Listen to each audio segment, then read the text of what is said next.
मुख्यमंत्री नीतीश कुमार जी के चरित्र हनन की बात जो कर रहे हैं और उनके जो विचार व्यक्त किया गया है प्रजनन दर के संबंध में, उसके संदर्भ में जो बोल रहे हैं, वो बोलने वाले कौन लोग हैं?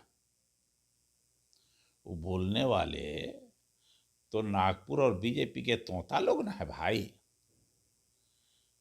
ये भाजपा के मनुवादियों के दलाल लोग ना हैं जो बोल रहे हैं। ये मीडिया के माध्यम, चूंकि मीडिया भी तो आपका गोदी मीडिया, तो आपके जो कहोगे वही ना बोलेगा। जैसे सीआर हुआ हुआ करता है, एक बार वहां से बोला तो सब मिलके हुआ हुआ हुआ हुआ कर रहा है खिलाफ में नीतीश कुमार के। ऐसी कोई बात नहीं है। मनुवादी लोग पूजा बता में इनको कान में सुन के खराब लग रहा है, तो पूजा किस बात का जाके करते हैं? भग और लिंग का पूजा नहीं करते हैं क्या जाके? ये मनुवादी लोग किस चीज का पूजा जल ढरवाते हैं? किस चीज पर? भग में लिंग को लगाया हुआ जीतनराम मांझी को, चाहे किसी भी पार्टी में हो, किसी के गोदी में खेलें, भाजपा के गोद में खेल रहे हैं, लेकिन नीतीश कुमार जी को उनको धन्यवाद देना चाहिए था।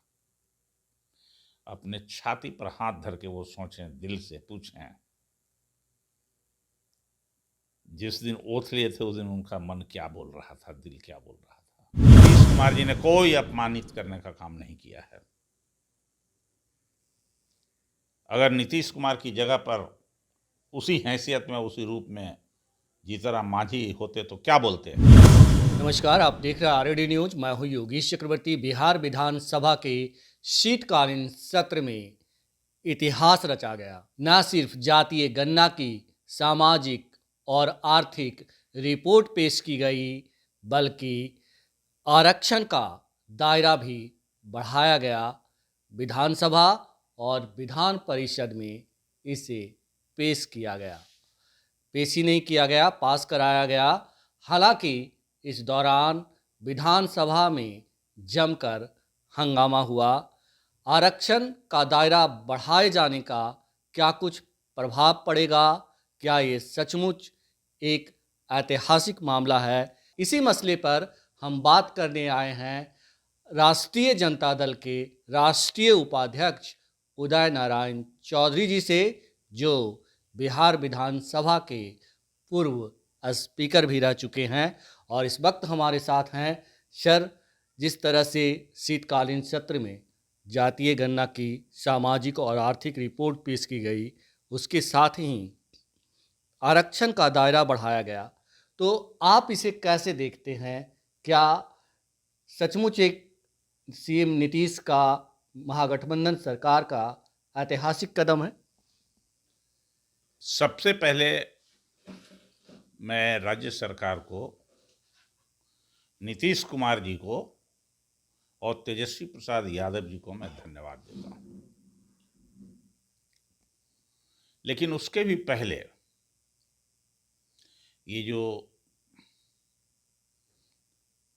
जातीय गणना कराई गई, आर्थिक गणना कराई गई, जो सर्वे हुआ,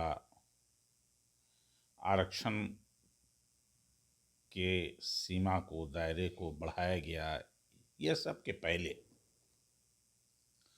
मैं ये बताना चाहता हूं कि मनुवादियों ने जो इस समाज को बांट के रखा था, मनुवादियों ने जी जी समाज को बांट के रखा और इंसान के बीच में मतभेद पैदा कर दिया, जिसमें ब्रह्मा जी ने कहा मनुदेव से, जिनके द्वारा लिखा गया है मनुस्मृति, कि एक वर्ग का जन्म होता है मुंह से और एक वर्ग नीचे का है जिसका जन्म होता है पैर से। तो मुंह से जन्म लेने वाले लोगों को कहा कि ये सर्वश्रेष्ठ हैं। कोई आधार नहीं बताया, कोई गुण का आधार नहीं है, उसको मनुष्यों में सर्वश्रेष्ठ मनुष्य माना गया। और चाहे कितना ही बलशाली हो, मजबूत हो, ज्ञानी हो, जो पैर से पैदा लेने वाले लोग थे उनको अछूत करार दे दिया गया। इस मिथक को तोड़ने का काम किया है इस जातीय जनगणना ने। इस मिथक को एक बार तोड़ने का काम हुआ था जब डॉक्टर भीमराव अंबेडकर ने संविधान को लिखा था उस समय, और दूसरी बार अभी एक और चेष्टा बिहार से शुरू हुई है। तो यह है बिहार। दिल्ली की जो रास्ता बनती है दिल्ली पहुंचने की, वो बिहार होके ही रास्ता बनती है। और गांधी जी को भी अंग्रेजों से आजाद कराने के लिए देश को बिहार ही आना पड़ा था। एक बार फिर से बिहार करवट ले रहा है, और उस करवट लेने में ही ये जातीय गणना, आर्थिक गणना और ये आरक्षण की सीमा को, दायरे को बढ़ाना है, यह सब उसी का पाठ है। तो राजनीति में तो भूचाल आ ही गई है। अब देश में आगे आने वाले चुनाव में एक तरफ होगा राम मंदिर, गोडसेवाद, धार्मिक रूढ़िवाद और अंधविश्वास, और दूसरी ओर होगा ये बहुजन लोगों का, डॉक्टर भीमराव अंबेडकर का, और वर्तमान में संविधान, और उसके सहारे जो ही वर्तमान में नीतीश कुमार जी और तेजस्वी प्रसाद यादव जी, लालू प्रसाद जी ने जो अपने प्रयास से,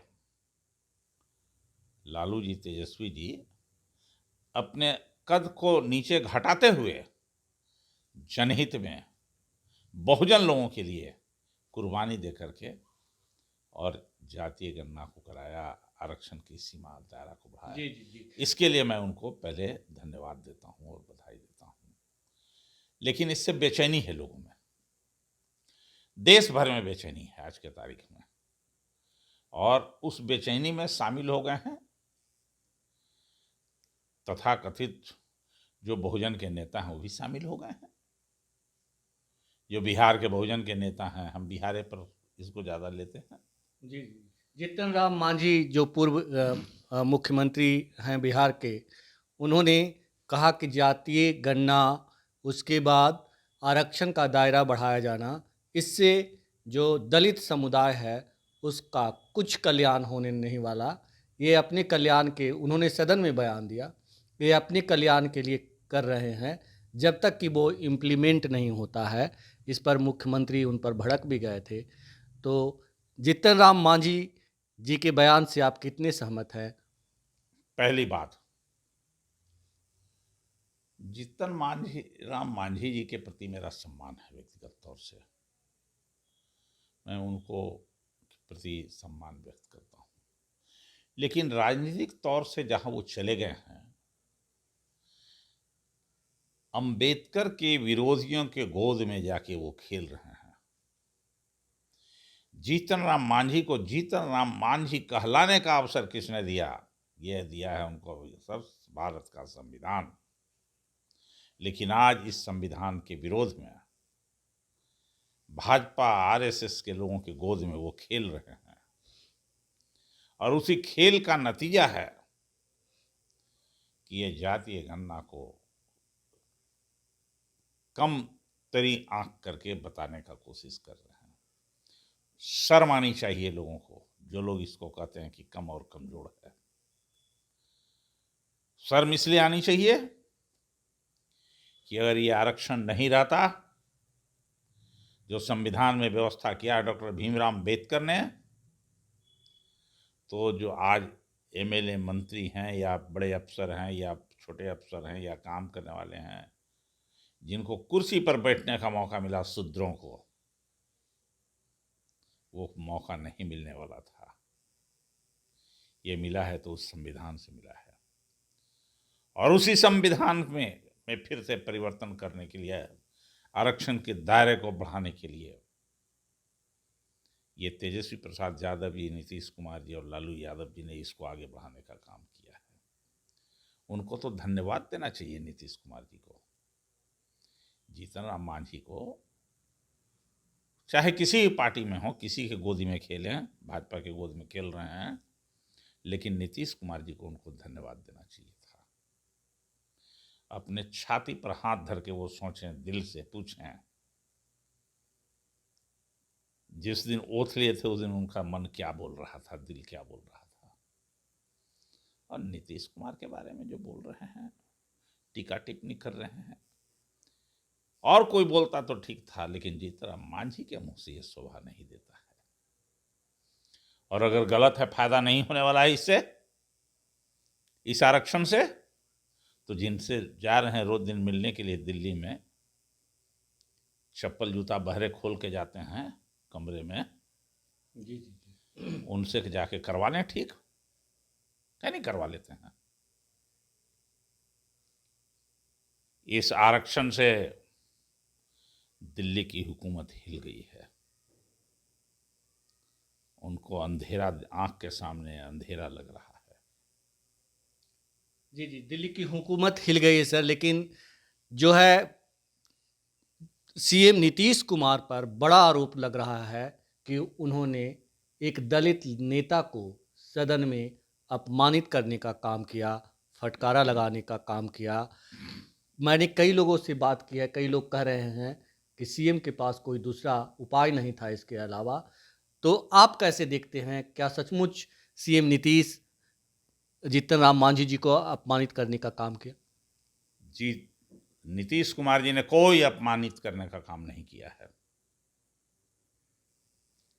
अगर नीतीश कुमार की जगह पर उसी हैसियत में, उसी रूप में जीतराम मांझी होते तो क्या बोलते, इसको भी जरा सोचना चाहिए। क्या बोलते जिस तरीके से जीतराम मांझी जी बोल रहे थे। इसलिए मेरी अपनी मान्यता है कि नीतीश कुमार जी ने कोई गलती नहीं किया है। जी सर, जिस तरह से जातीय गणना के बाद आर्थिक और सामाजिक रिपोर्ट सामने आई, उसके कल ही होकर के विधानसभा में पेश किया गया, आरक्षण का दायरा बढ़ाया गया, लेकिन चर्चा उसकी नहीं हो रही है। आरक्षण पर बात करते हुए सीएम ने प्रजनन दर को लेकर के कुछ लोगों को बताने की कोशिश की, उसको लेकर भी तरह तरह के सवाल उठाए जा रहे हैं। यहाँ तक कि सीएम के चरित्र हनन तक की कोशिश हो रही है। तो इसे आप कैसे देखते हैं? माननीय मुख्यमंत्री नीतीश कुमार जी के चरित्र हनन की बात जो कर रहे हैं, और उनके जो विचार व्यक्त किया गया है प्रजनन दर के संबंध में, उसके संदर्भ में जो बोल रहे हैं, वो बोलने वाले कौन लोग हैं? वो बोलने वाले तो नागपुर और बीजेपी के तोता लोग ना है भाई। ये भाजपा के मनुवादियों के दलाल लोग ना हैं जो बोल रहे हैं। कोई दूसरा कोई बोल रहा है ये बात? नीतीश कुमार जी ने क्या गलत कहा दिया कि उसमें चर्चा का विषय होगा? हाँ, उन्होंने समझाने का काम किया, बताने का काम किया है प्रजनन दर के नियंत्रण के संदर्भ में। हमारी समझ से कोई गलत बात उन्होंने नहीं समझाया है, और इसमें उनको माफी भी नहीं मांगना चाहिए था। ये लोग तो चाहते हैं, मनुवादी लोग तो चाहते हैं, जरा मनुवादी लोग पूजा बता में, इनको कान में सुन के खराब लग रहा है, तो पूजा किस बात का जाके करते हैं? भग और लिंग का पूजा नहीं करते हैं क्या जाके? ये मनुवादी लोग किस चीज का पूजा जल ढरवाते हैं? किस चीज पर? भग में लिंग को लगाया हुआ क्या स्थान पर पूजा कराते हैं? मंदिरों में वो बनी हुई है वो फोटो, चित्रकारी किया हुआ है, तो वहां इनका आंख नहीं जाता है क्या? नहीं खुलता है इनका आंख, नहीं दिखाई पड़ता है। इसलिए मेरे हिसाब से कोई इनकी गलती नहीं है नीतीश कुमार जी की। और जो आलोचना करने वाले हैं सब मनुवादी विचार से ओतप्रोत है, वही लोग इसकी आलोचना कर रहे हैं। जिस तरह से सर आरक्षण का दायरा बिहार में बढ़ाया गया, और ज़्यादा संख्या में लोग ये कह रहे हैं कि एक ऐतिहासिक काम हुआ है, इससे दूसरे राज्यों को राह मिली है, वो आगे इसी राह पर चलने की कोशिश करेंगे। क्या आपको लगता है सर कि उसी को डाइल्यूट करने के लिए सीएम के उस बयान को बढ़ा चढ़ाकर पेश किया जा रहा है, गलत ढंग से पेश किया जा रहा है, उनके चरित्र हरण की कोशिश हो रही है? निश्चित तौर से बढ़ा चढ़ा करके ये जो मैसेज है इसका आरक्षण के दायरा को बढ़ाने का जो मैसेज है, या जो जातीय गणना हुई है इसके रिपोर्ट हैं, इस मैसेज को आम जनता से डाइल्यूट करने के लिए इस तरह के विषयों को उठाकर बोला जा रहा है। लेकिन मैं बताना चाहता हूं आपके माध्यम से इस राज्य के मनुवादी विचारधारा को मानने वाले लोगों को कि तुम चाहे कितना भी इन सब विषयों पर ले जाकर डाइल्यूट करने का कोशिश करो इस मैसेज को, अब देश की जो आम जनता है, जो देश के बहुसंख्यक वर्ग है, पिछड़े, दलित, अल्पसंख्यक, आदिवासी, ये सब लोग तुम्हारी चित्र और चरित्र सबको जान गई है और हम जानते हैं कि तुम यही सब काम करोगे। ये मीडिया के माध्यम, चूंकि मीडिया भी तो आपका, गोदी मीडिया तो आपके जो कहोगे वही ना बोलेगा। जैसे सियार हुआ करता है, एक बार वहां से बोला तो सब मिलके हुआ कर रहा है खिलाफ में नीतीश कुमार के। ऐसी कोई बात नहीं है। जी। नीतीश कुमार को मैं धन्यवाद देना चाहता हूं, तेजस्वी प्रसाद यादव को धन्यवाद देना चाहता हूं कि उसने जातीय गणना करा के लोगों का आंख खोल दिया, पर्दा हटा दिया और जो दायरा बढ़ाया है आरक्षण का, इस आरक्षण के दायरा को भी मैं धन्यवाद देता हूं कि अच्छा काम किया है उन्होंने बढ़ा के। इसका मैसेज बहुत अच्छा है। जी। हमसे बात करने के लिए आपका शुक्रिया सर। बहुत बहुत धन्यवाद आपको। तो ये थे आरजेडी के राष्ट्रीय उपाध्यक्ष उदय नारायण चौधरी जी, जिन्होंने साफ तौर पर कहा कि सीएम नीतीश ने कुछ भी सदन में गलत नहीं कहा और ना ही पूर्व मुख्यमंत्री जीतन राम मांझी को अपमानित करने का काम किया। उनका जो व्यवहार था वो बिल्कुल ही गलत था। उन्हें आरक्षण का समर्थन करना चाहिए था, जबकि दलित नेता के तौर पर वे सदन में उसके खिलाफ बोल रहे थे। ऐसे में उन्हें मुख्यमंत्री बनाने वाला को स्वाभाविक तौर पे गुस्सा आना लाजिम है। योगेश चक्रवर्ती, आरएडी न्यूज, पटना।